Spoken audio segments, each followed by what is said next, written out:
comunicativa, muito bom isso. Ontem foi um dia especial, mas não quero conjugar nossa experiência no passado. Vamos nos preparar para algo novo, inédito e surpreendente. Se você puder, abra sua Bíblia em Tito. Obrigado, mano. Capítulo 3.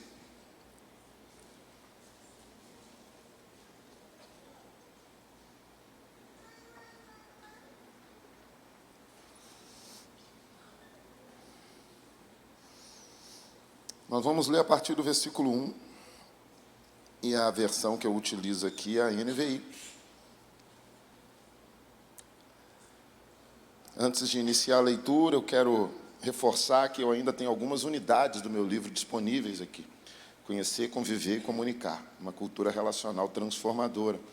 É uma filosofia ministerial que aponta para uma liderança, para uma vivência de relacionamento transformador. São chaves para você edificar o seu ministério e a sua vida de uma forma que aponta totalmente para a vontade de Cristo, de termos comunhão e oferecer algo além do que o mundo oferece.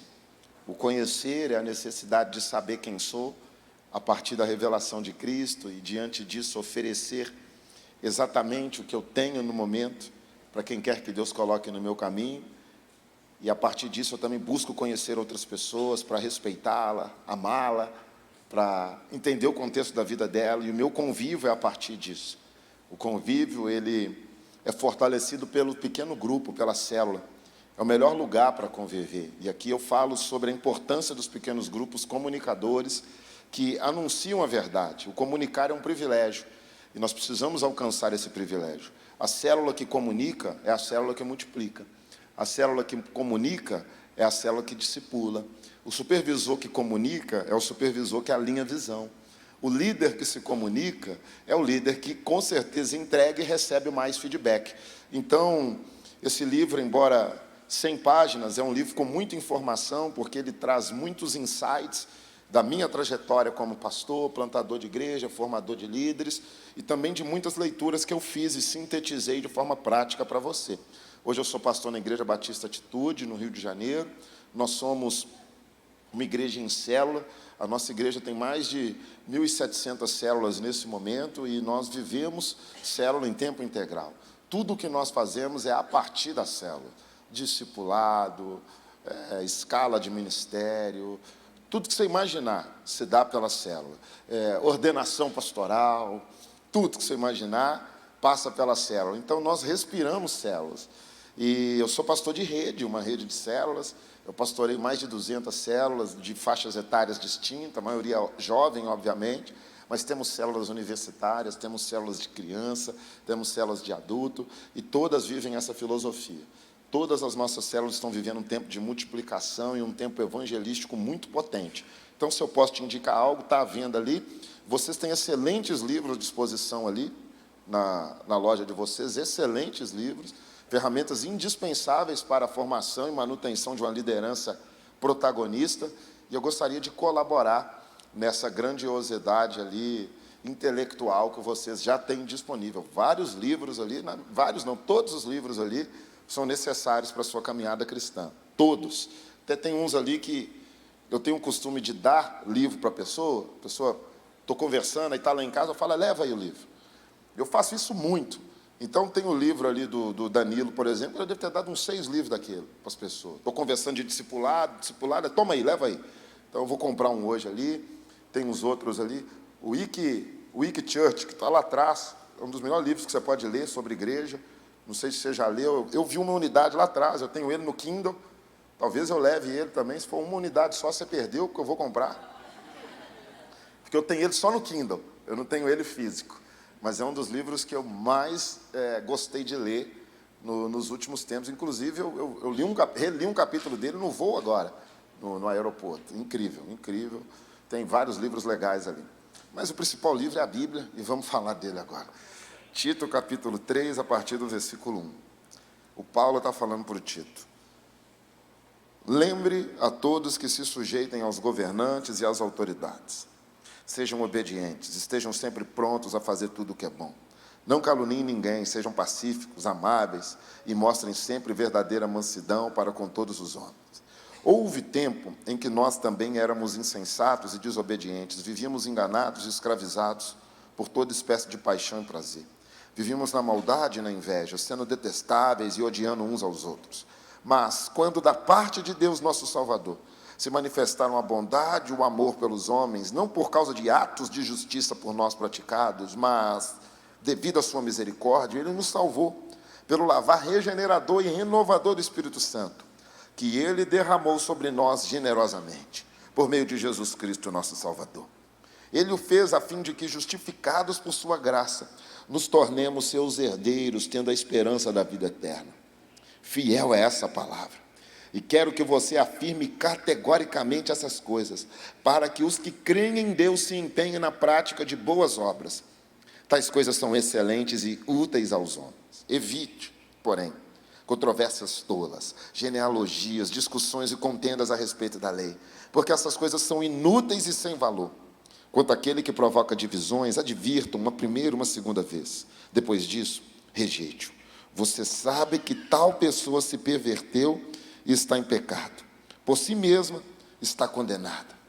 Quando eu lhe enviar Ártemas ou Tíquico, faça o possível para vir ao meu encontro em Nicópolis, pois decidi passar o inverno ali. Providencie tudo o que for necessário para a viagem de Zenas, o jurista, e de Apolo, de modo que nada lhes falte. Quanto aos nossos, que aprendam a dedicar-se à prática de boas obras, a fim de que supram as necessidades diárias e não sejam improdutivos. Todos os que estão comigo enviam-lhes saudações. Saudações àqueles que nos amam na fé.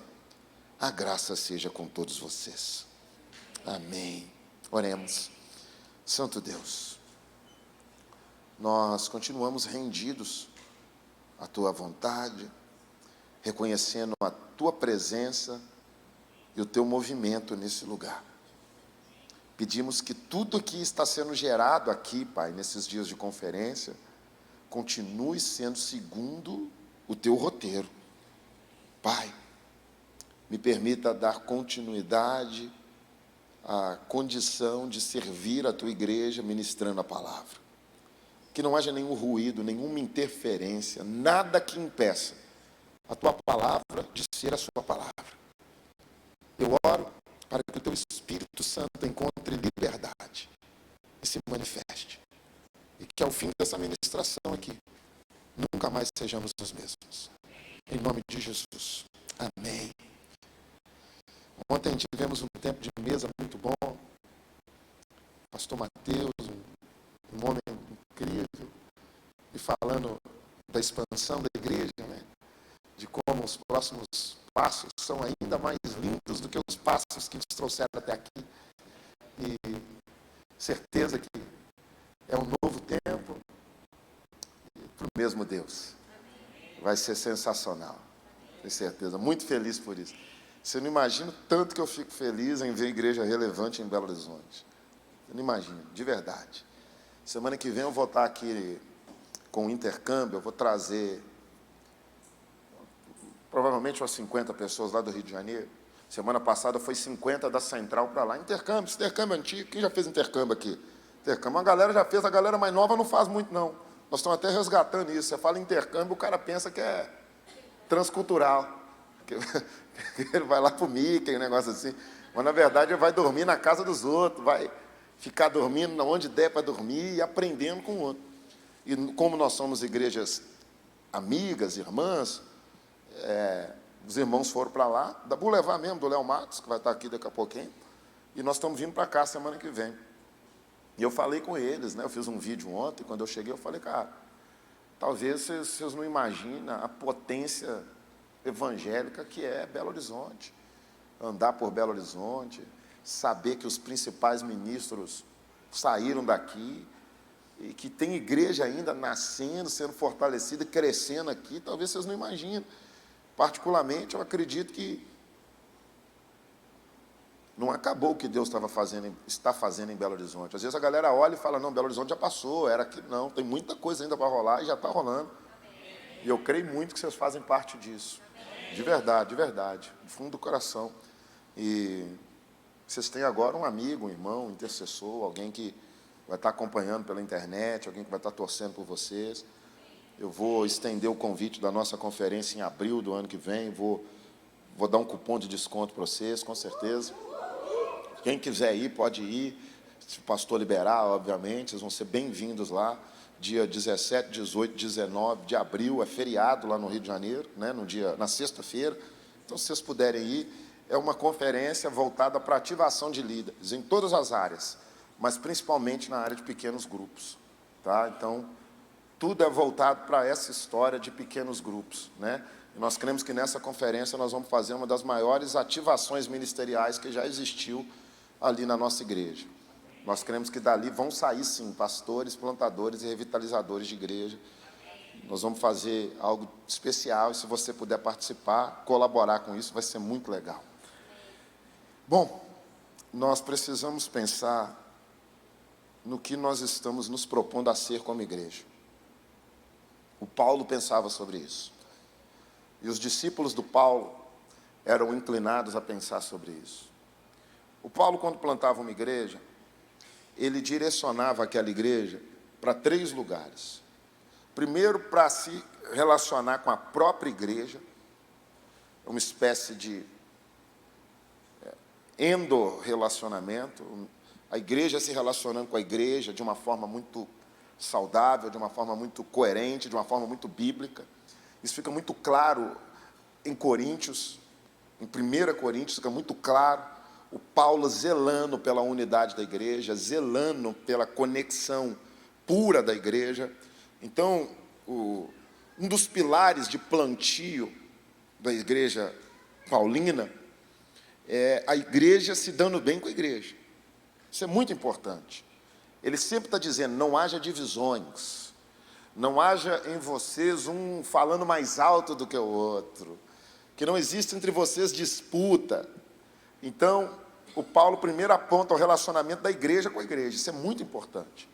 A igreja precisa se relacionar bem com a igreja. Os irmãos precisam se relacionar bem com os irmãos.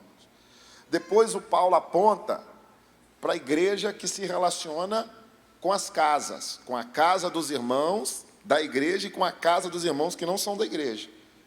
Ele aponta a igreja para as casas. Tem um livro muito legal que se chama A Igreja Doméstica nos Escritos de Paulo. Eu achei esse livro um dia, assim, do nada, na livraria Leitura. Herman Bavinck, que escreveu esse livro. É um livro mais ou menos da finura do meu aqui. E eu estava folheando o livro, eu dei a sorte dele estar aberto, eu comprei, obviamente. E nesse livro, o Herman Bavinck, ele diz o seguinte, que existiam casas que se reuniam durante a semana, os irmãos se reunindo ali, mas existia uma casa que recebia todos os irmãos um dia na semana. Era essa casa que eles chamavam igreja, mas a igreja acontecia durante os dias em casas específicas. Então, o Paulo sempre teve um olhar para a igreja doméstica. O Paulo sempre teve uma atenção para a igreja doméstica, porque ele entendia que se dentro da casa nós estamos bem uns com os outros e bem com Deus, a igreja vai estar bem. Porque o culto nada mais é do que a celebração das nossas células, irmãos. Nada mais é. Então, quando nós nos reunimos como igreja, às vezes aquela é a principal oportunidade para as pessoas que ainda não fazem parte da igreja entender o que nos leva até o culto. Então, o culto, ele demonstra a nossa alegria, ele demonstra a nossa reverência, ele demonstra o nosso comprometimento que nasce durante a semana nos nossos encontros nas casas. É por isso que é muito importante você viver igreja além desse templo. É por isso que nós acreditamos que a igreja em célula, ela fortalece o encontro dos irmãos no templo da igreja. Porque eu sou pastor de célula, vocês vivem em célula. Eu sei que quando a semana é boa de célula, o culto vai ser sensacional, não tem dúvida. Eu não tenho dúvida, mas também vejo, quando é uma semana capenga, uma semana difícil, o culto vai ser mais arrastado. Então, Paulo está sempre falando, deixa a casa boa, deixa os encontros bons, porque quando todos se reunirem, vocês vão ter um culto que ele chama de quê? Aceitável. O culto aceitável é a reunião de irmãos que estão regulados no mesmo espírito. E essa regulagem se dá nos encontros domésticos, na maioria das vezes. Então, primeiro, ele diz para se relacionar com a igreja, depois ele diz para se relacionar com as casas, e isso fica muito claro, fica sintetizado na carta que ele escreve para Tito. No primeiro capítulo ele fala, olha, se relacione bem com a igreja. No segundo capítulo ele fala, se relacione bem com as casas. E no terceiro capítulo, que é o nosso capítulo, o Paulo entrega uma outra característica das igrejas que ele plantava. Igrejas relacionais, que se relacionavam com as cidades, que se relacionavam com as ruas, que eram um farol. O Paulo estava nos ágoras, discutindo, debatendo filosofia. O Paulo estava conversando nas ruas. O Paulo enviava cristãos equilibrados para conversar sobre diversos temas com várias pessoas. O Paulo estava conversando com um homem tão inteligente, um jurista uma vez, que o cara falou com o Paulo, senhor Paulo, quase você me convenceu de entregar minha vida para Cristo. Então o Paulo, ele tem esses 3 pilares, e são pilares que nós temos que carregar para ser uma igreja saudável. O relacionamento saudável da igreja com a igreja, o relacionamento saudável entre as casas da igreja e o relacionamento saudável da igreja com a cidade. Então, nós temos aqui agora um pano de fundo para pensar nos nossos pequenos grupos, para pensar na nossa liderança, para pensar em que tipo de farol que eu quero ser. Porque a ideia do farol, ela é linda, mas talvez se você não tem conexão com farol, quem mora no litoral geralmente lida mais com isso, para que é o farol de fato? Para quem está perdido. O cara está perdido, eu já vi um farol ligado. Ele, de fato, ele sinaliza que tem algo ali que pode ajudar quem está perdido. Quem está na cidade, geralmente não utiliza tanto do farol, porque conhece as ruas. Então, esse farol, ele não pode ser, no nosso entendimento cristão, eu não posso brilhar só na igreja, eu não posso brilhar só na casa, e eu não posso brilhar só na cidade. Por mais que eu tenha esses 3 cenários. Eu não posso ser brilhante só na igreja, nem brilhante só na casa, nem brilhante só na cidade. Aí é desequilíbrio, aí é uma igreja esquizofrênica. Por quê? Ela está olhando só para a igreja e não olha para a rua. Ou ela está olhando só para a rua e não olha para a casa. Ou ela está olhando só para a casa e não olha para a igreja. Nós chamamos isso, na nossa filosofia ministerial, de esquizofrenia ministerial. É um ministério que, de fato, tem déficit de condição para se movimentar de forma coerente. Ele se movimenta só para um lado. Então, por exemplo, ele se movimenta só para ação social, olhando só para a rua, mas não olha para a edificação das famílias. Ou ele olha só para a igreja, ministério, ministério, ministério, conferência, conferência, conferência, não sei o quê, não sei o quê, não sei o quê, mas não olha para o pequeno grupo. Então, a proposta é conectar esses 3 pilares para encontrar um equilíbrio e brilhar como nós temos que brilhar. É a nossa proposta, é o nosso objetivo. É isso que a nossa recepção tem que refletir. É isso que o nosso banheiro tem que refletir. É isso que a nossa canção tem que refletir. É isso que a nossa arte tem que refletir. É isso que a nossa roupa tem que refletir. É isso que o nosso sorriso tem que refletir. Porque a minha abordagem, ela precisa refletir o meu propósito. E se o meu propósito é de alcançar quem está na igreja, quem está fora da igreja, eu preciso deixar isso claro. Os que estão aqui são bem-vindos e os que vão vir também serão bem-vindos. A recepção da igreja comunica muita coisa. Não, cá entre nós, assim, irmão. Vamos falar sério aqui. Nós estamos entre amigos. Não tem uma recepção que parece velório? Numa boa. Coloca uns caras lá com terno. Fala assim, morreu um aí dentro, cara. Tem defunto aí, cara. Tem defunto. Mas o que isso quer dizer? A abordagem não está refletindo o propósito. Se eu tenho o propósito de ser igreja relacional, tudo o que eu faço deve apontar para isso. Tudo. Tudo que eu faço. Isso fez eu mudar meu linguajar, por exemplo, no culto. Porque às vezes eu falo, na nossa realidade lá, eu falo, por exemplo, vida vitoriosa, que é o nosso encontro com Deus. Eu estou falando, vai para o vida vitoriosa, vai para o vida vitoriosa, não sei o quê, não sei o quê, não sei o quê. O visitante não sabe o que é vida vitoriosa. Ele precisa de uma tradução para entender o que é vida vitoriosa. Tem gente que não sabe o que é célula. É algo muito comum para a gente, mas para outros não são. Então, quando eu entendi que o meu propósito estava sendo prejudicado pela minha abordagem, eu entendi que, por vezes, eu olhava só para um desses grupos. E aí, a igreja que cresce é a igreja que olha para todos esses grupos e tenta se comunicar com todos esses grupos. Então, eu estou agitando os grupos da célula, eu estou agitando os ministérios e estou enviando a galera para a rua, para que as coisas aconteçam. O que é enviar para a rua? Ir para a faculdade, por exemplo, e comunicar o que tem que ser comunicado. Mas não dá para você chegar na faculdade já levantando a bandeira, eu sou crente, eu sou isso, eu sou aquilo. Você precisa primeiro conhecer, depois conviver, para então comunicar o que quer que seja. Eu estudei, eu fui universitário, eu fiz 2 universidades. Depois eu fiz seminário. E eu nunca fui perseguido. Nunca. Eu fiz extensão no FMG, minha mãe estudou na FMG, minha irmã estudou na FMG, eu frequentei muito o FMG. Quando a Aliança Bíblica Universitária era muito forte aqui em Belo Horizonte, ali 2012, se eu não me engano, até 2018, eu estava ali. Sempre. O lugar que eu mais fui perseguido foi no seminário, para ser sincero contigo. Mas no campus universitário foi tranquilo. No campus foi muito de boa. E olha que o meu último curso que eu estava fazendo era filosofia. À distância, mas a filosofia. Muito tranquilo. Muito tranquilo. Por quê? Eu conhecia as pessoas. O cara falava, opa, o Vux é crente. Mas é um cara tranquilo, é um cara que vai me ouvir, é um cara que vai me respeitar. E se ele falar alguma coisa, é porque eu dei liberdade. Na nossa filosofia ministerial, as nossas células, nós temos algo que mudou a nossa abordagem. É o seguinte, o confronto nunca vem antes do abraço.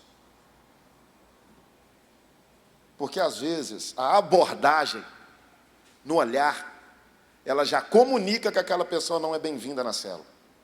O que acontece? Ela não volta. Não volta. Então, por que às vezes nós comunicamos uma coisa para o visitante que não é legal? Porque eu estou satisfeito com quem está. Entendeu o desequilíbrio? Entendeu o desequilíbrio? Entendeu por que às vezes não cresce? Porque eu estou confrontando antes de abraçar. Primeira vez que a pessoa foi na célula, eu já joguei na cara dela que ela vai para o inferno, que ela é pecadora e que ela é amiga do diabo. Não que ela não seja. Mas não precisa falar assim.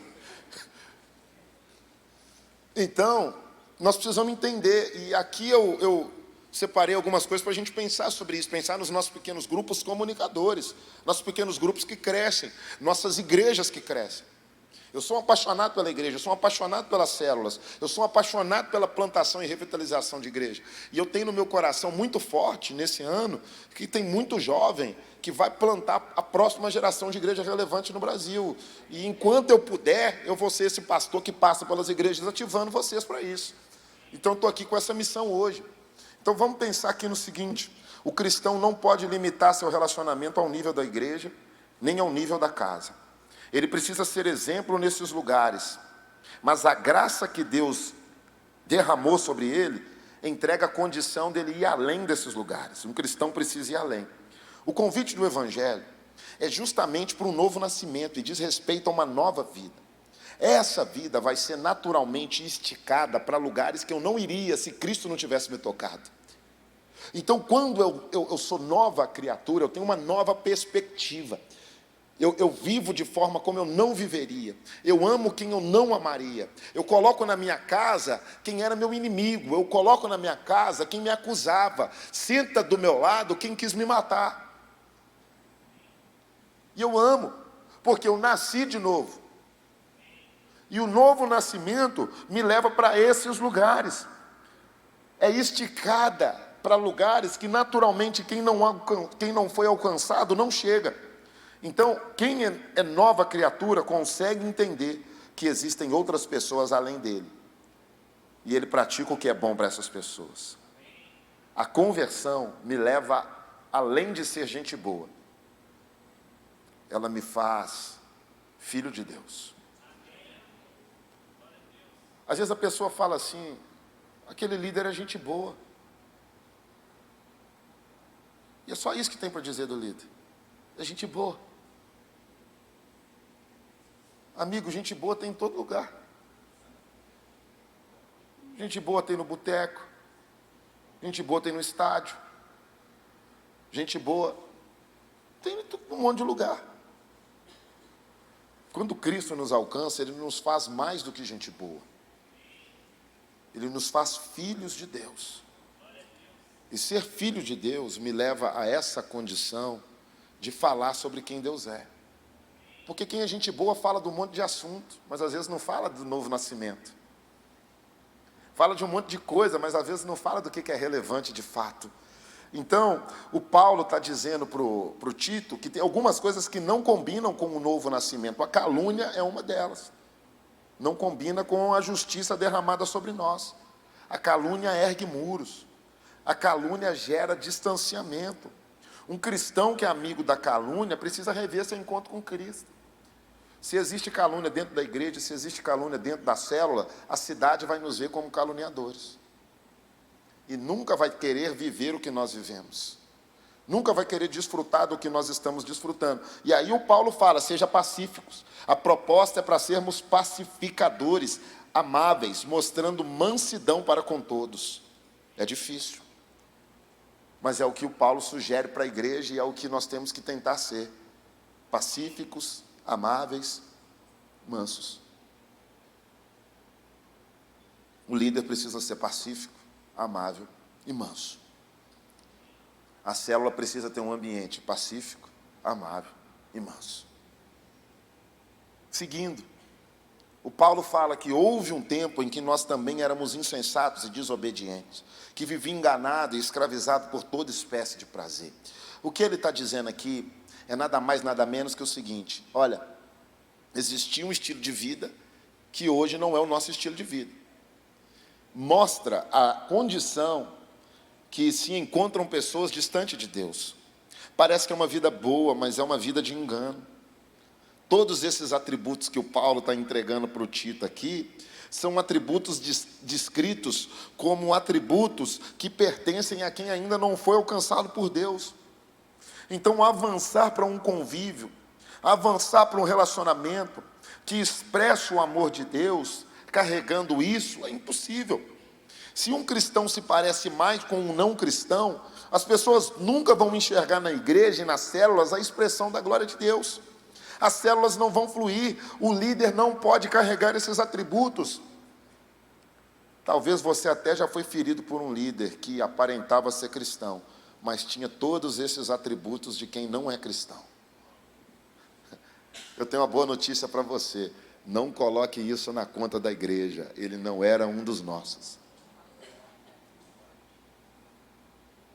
Às vezes a pessoa chega para mim e fala assim: o líder me feriu. Aí você vai ver a pessoa mundana, vivia como insensato, vivia como vivem os que não conhecem a Cristo. Tem gente que atrapalha a igreja e nunca foi da igreja. A maioria desses que ferem muito, nem estão mais liderando. Eles fazem uma bagunça, depois somem. Porque eles nunca tiveram um encontro genuíno com Cristo. Eles não podem dizer, houve um tempo. Eles dizem, existe um tempo, onde eu vivo escravizado por todo prazer carnal, onde eu vivo escravizado por toda imundície de pecado. Nós não podemos deixar esse rastro de destruição que aponta para uma vida não regenerada. Se somos regenerados, alcançados pela graça, houve sim um tempo, e eu já não vivo mais esse tempo. Houve um tempo que o pecado andava ao meu lado, houve um tempo que eu não era paciente, houve um tempo que eu não era agradável, houve um tempo que os meus lábios machucavam, houve um tempo que o meu dedo apontava, mas não é o tempo chamado hoje. E diante disso, eu preciso rever minha liderança. Porque se eu lidero com atributos mundanos, eu estou liderando como um mundano. Aí não flui. Porque o cara vai falar assim, peraí, esse cara é insensato, esse cara é maldoso, esse cara é maledicente, esse cara é pecador, e ele ainda está falando que eu não posso viver como eu vivo? Não, um lugar desse para mim é desinteressante. Um lugar desse para mim é irrelevante. Um lugar desse para mim não serve. Porque se for para eu deixar de fazer isso, que eu deixe de fazer isso em um lugar onde as pessoas não fazem isso. Fica claro porque algumas coisas não estão acontecendo, às vezes, em algumas lideranças. Porque ainda é um tempo. Não é que o tempo passou, o tempo ainda existe na vida daquelas pessoas. E o Paulo diz que isso só deixa de acontecer quando, da parte de Deus, o nosso Salvador, a bondade e o amor pelos homens foram manifestos. Quando Deus manifesta bondade e amor, existe transformação. Quando Deus manifesta graça, existe avanço. Esse regenerar, essa vida nova, não vem da parte de homens. O nosso Salvador é quem envia. O Paulo está dizendo, da parte de Deus. Vem do próprio Deus, nasce do próprio Deus. A bondade e o amor de Deus foram manifestas em nossa direção. Elas fazem parte de toda a ação de Deus. Toda a ação de Deus tem bondade. Toda a ação de Deus tem amor. Toda a ação de Deus. Até a ação que nós achamos que é injusta com a gente. Tem bondade e tem amor. E agora, Ele regenerou a nossa vida com bondade e com amor. Se somos regenerados por bondade e por amor, a luz que irradia de nós deve ser ornamentada por bondade e amor, não por ódio e calúnia, não por rancor e maledicência. Como eu disse ontem, Deus espera olhar e falar assim, quem enviarei? E encontrar gente pura para fazer o que deve ser feito. Então veio de Deus esse movimento de regenerar os que não eram regenerados. A salvação que nos faz nova criatura não é obra de homem nenhum, não depende de um curso e não está ligada a boas práticas. O ato salvador de Deus é ilustrado pelo lavar. O Paulo diz, Ele nos salvou pelo lavar regenerador e renovador do Espírito. Esse lavar lembra o batismo, lembra uma vida nova. A salvação é acompanhada de regeneração e renovação, assinada pelo Espírito Santo, aonde ele diz assim, olha, que Ele derramou sobre nós generosamente por meio de Jesus Cristo, nosso Salvador. Ele não derramou o Espírito Santo contido, Ele foi generoso com a gente. Ele enviou o Consolador. Derramou o Espírito Santo de forma generosa. Isso quer dizer que não tem pouco do Espírito em mim, tem muito do Espírito em mim. E por ter muito do Espírito em mim, eu tenho que entender que tem parte de Deus em mim. O Espírito é parte de Deus. O Espírito Santo é uma revolução, porque ele deixa claro que temos parte com Deus. Ele nos leva a um compartilhar genuíno do poder de Deus. E aí agora eu começo a me relacionar com as pessoas de forma diferente, guiado pelo Espírito Santo. A minha comunicação é santa. Não é santa no sentido de falar só coisas bíblicas, mas é santa em sua essência. É santa no seu néctar. É santa no que tem que ser. É santa no que oferece, é santa no que exala. Quando eu comunico coisas santas, não quer dizer que eu vou só me comunicar a partir de versículos bíblicos. Quer dizer que tudo o que eu faço é preenchido por versículos bíblicos. E isso só é possível porque o derramar do Espírito Santo foi generoso sobre nós. Não foi contido, não foi limitado, não foi pela metade. O Paulo diz, ele derramou de forma generosa. E ele fez isso com o fim de que, justificados pela sua graça, nos tornemos seus herdeiros, tendo a esperança da vida eterna. É aqui que entendemos que pela justiça de Deus, nós fomos declarados justos. É dessa forma que nós nos tornamos seus filhos, seus herdeiros. Nós temos como norte agora a vida eterna. Quando não tínhamos norte nenhum, agora temos norte, a vida eterna. E é esse o farol. A pessoa está perdida e você está apontando vida eterna. está apontando uma solução, está apontando um caminho, que não somos nós, mas quem nos salvou. Eu quero finalizar. O Paulo diz, agora muito especificamente, sobre a forma que nós conversamos com os outros.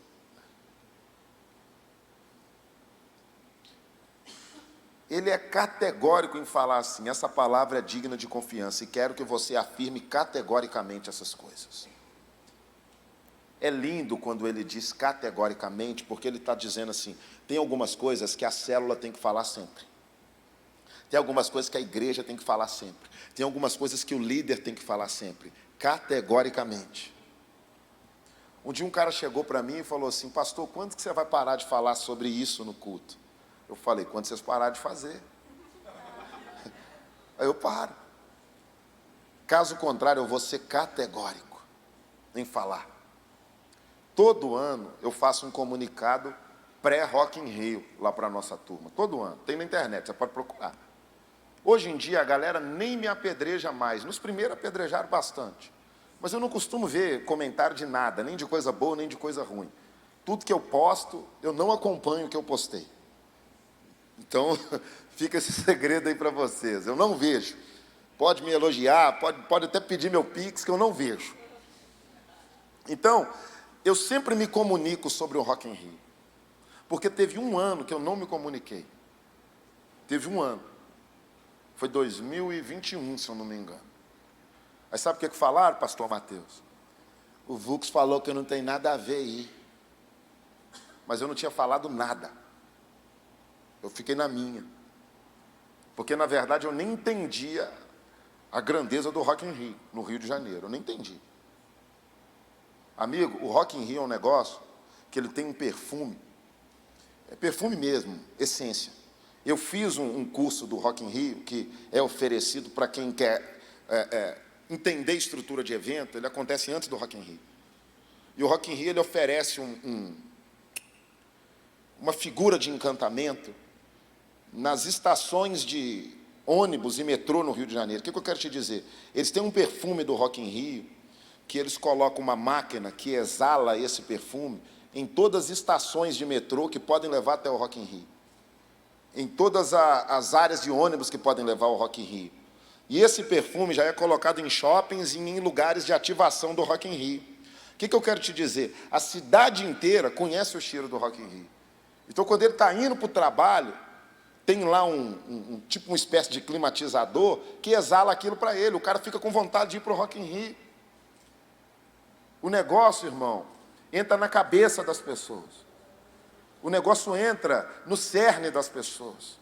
O negócio é contagiante. Então, se eu não sou categórico em falar, é melhor que você não participe, as pessoas um dia vão esquecer disso. Então, tem coisa que nós temos que afirmar categoricamente. Afirmar que pecado é pecado, afirmar que justiça é justiça, afirmar que perdão é perdão, afirmar que igreja é igreja, afirmar que o líder é o líder, afirmar que o pastor é o pastor. Tem coisa que tem que ser categórico. Caso contrário, as pessoas se esquecem. E o Paulo está falando, seja categórico.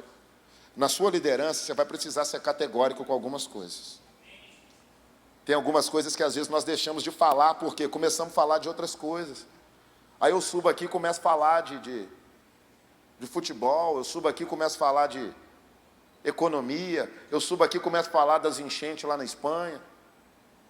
Não que não seja importante, mas eu não estou aqui para ser um comentarista. Eu não estou aqui para ser um tudólogo, nem você na sua célula. Nem você lá com o seu rebanho. Às vezes nós deixamos de ter um conteúdo útil. Leva isso para a sua vida, um conteúdo útil na sua célula. Quando a célula perde esse teor de conteúdo útil, ela perde o interesse das pessoas. Porque a pessoa vai falar assim, eu não estou recebendo nada de útil naquele lugar. Quando ela lembra mais da comida do que da edificação, é difícil. Quando ela lembra mais da casa do anfitrião do que o que ela recebeu, é difícil. Complicado, de fato. Então, tem coisa que precisa ser afirmado categoricamente. Caso contrário, as pessoas vão se esquecer que pecado é pecado e que justiça é justiça. O Paulo fala, afirme categoricamente. Por outro lado, ele também vai no outro extremo. Ele pede para falar algumas coisas e pede para deixar de falar outras coisas. Interessante, né? Ele fala, evite, porém, controvérsias tolas a respeito de genealogia. Existem coisas que eu devo comunicar e existem coisas que eu preciso deixar de comunicar. O Paulo está falando assim, para de falar algumas coisas. Para de abrir a sua boquinha para responder pergunta que ninguém fez. Para de dar notícia que ninguém quer ter. Não desperdice a oportunidade de comunicar o que as pessoas de fato precisam ouvir. Evite, porém, controvérsias tolas. Eu acho que eu conversei com o pastor Mateus sobre isso. Talvez até com o Léo Matos. Acho que foi com o Léo Matos mesmo, no café que a gente tomou. Quando eu cheguei lá no Rio de Janeiro, eu fiquei uns 6 meses só observando a estrutura de discipulado, a estrutura de célula. Eu podia ter chutado a porta e mudado tudo, mas eu preferi conhecer a história de cada um. Quando você assume um ministério, você tem duas possibilidades. Ou você muda tudo, ou tenta conhecer para mudar as pessoas que estão lá. Eu optei pela segunda. E eu percebi que o que eles chamavam de discipulado, eles não, a maioria das pessoas, eles é generalizar. A maioria das pessoas chamava de discipulado era resenha. Era conversa fiada. 1h30, 2 horas, falando de coisa nenhuma. O cara ficava na padaria tomando café, comendo pão, tomando açaí, falava que fez discipulado, mas não entrou na vida da pessoa, não conversou sobre Deus, não edificou ela espiritualmente, não aparou arestas, não fez nada que um discipulado tem que fazer, não tornou aquela pessoa mais parecida com Cristo. Falava demais e tinha pouca transformação. Qual que foi a proposta? E hoje é a proposta da igreja. Um discipulado encurtado, objetivo, intencional. Tentamos terminar um discipulado com 30, 40 minutos no máximo. 3 perguntas que norteiam tudo. A vida dele com Deus, a vida dele com esses 3 pilares. A vida dele com quem está do lado dele e a vida dele com a igreja. E aí, nisso ele vai falando, com os meus amigos está difícil, na minha casa está complicado, no meu trabalho está tendo isso, isso e isso. E aí a gente vai conversando sobre. Mas eu precisei chamar os líderes e falar, amigos, vamos evitar alguns assuntos no discipulado. Podemos conversar sobre isso em outro lugar. Na beira da praia, caminhando, fazendo alguma coisa, mas não no discipulado. Não nesse lugar. Porque vira terapia, você concorda comigo? Vira terapia. E a pessoa não tem a vida transformada. Ontem o Lucas me falou assim, quando você muda o discipulador? Eu falei, quando um ou outro erra. Quando um ou outro é motivo de escândalo para o corpo de Cristo, aí nós mudamos imediatamente.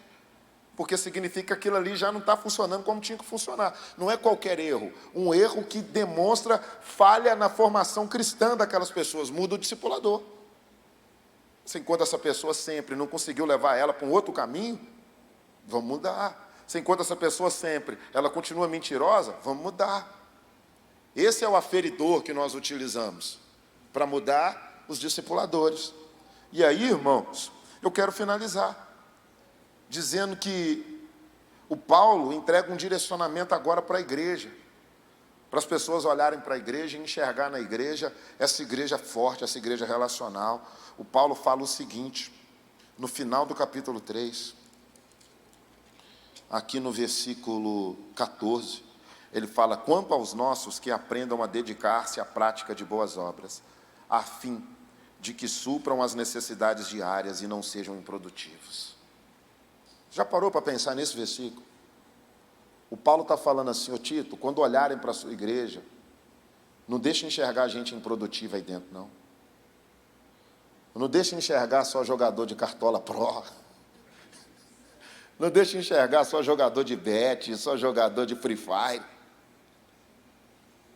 Não deixe enxergar gente improdutiva. O que tem de gente improdutiva é brincadeira, não é não? Gente improdutiva. O cara quer casar com a médica. O cara quer casar com a engenheira e vice-versa também.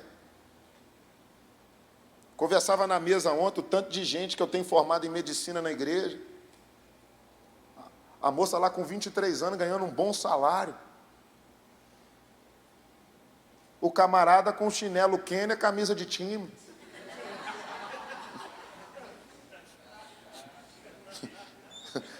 Não é fácil, né? Não é fácil, cara. Não é fácil. Aí tem que fazer intercâmbio mesmo, Léo. Tem que tentar de algum jeito resolver as coisas. Por quê? Pessoa improdutiva. Ela tem a mesma idade, ela teve as mesmas possibilidades, ela teve o mesmo contexto, mas ela não quis produzir, ela não foi instigada à produtividade. Nas nossas células, precisamos falar também sobre a vida que a pessoa pode ter, como engenheiro, como arquiteto, como médico, como advogado. As pessoas precisam olhar e falar, aquela turma trabalha, aquela turma consegue jogar um futebolzinho na sexta. Eu jogava um futebol terça-feira, que um dia eu precisei falar no culto de sábado. Eu falei, galera, no momento de dízimo e oferta, eu falei, irmãos, eu acho que vocês precisam começar a dizimar e ofertar aqui. Porque não é possível, tem ação do inimigo na vida de vocês. Vocês não têm 20 reais para jogar um futebol. Não, sério. Sério. O cara bota assim, não vou porque eu não tenho.